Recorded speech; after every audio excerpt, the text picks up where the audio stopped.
प्रत्येक निवडणुकीच्या वेळेस प्रत्येकाचा अजेंडा असतो, भ्रष्टाचार मुक्त महाराष्ट्र करेन. परंतु निवडून आल्यावर भ्रष्टाचार कसा होईल याचे निरनिराळे मार्ग शोधले जातात. उदाहरणार्थ, जर आपल्याला लायसन बनवायचं असेल तर RTOकडे सुद्धा एजंट आहेत. एजंटांमार्फत त्यांचा हिस्सा त्यांना जातो. तसेच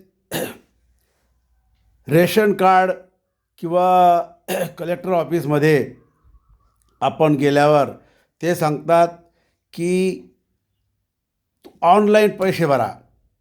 तर ऑनलाईन पैसे भरा म्हणजे डुप्लिकेट रेशन कार्ड काढण्यासाठी सुद्धा ऑनलाईन पैसे भरायला 100 रुपये भरायची पावती भरण्यासाठी 100 रुपये कॉम्प्युटरवाल्याला द्यावं लागतात.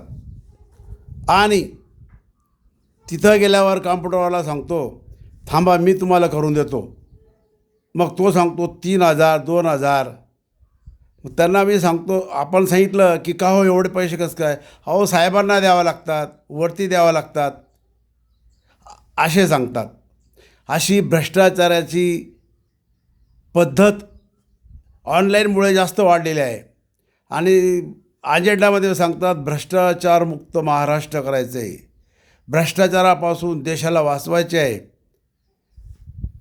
तर असा हा भ्रष्टाचार चालला तर कसं काय महाराष्ट्र वाचेल?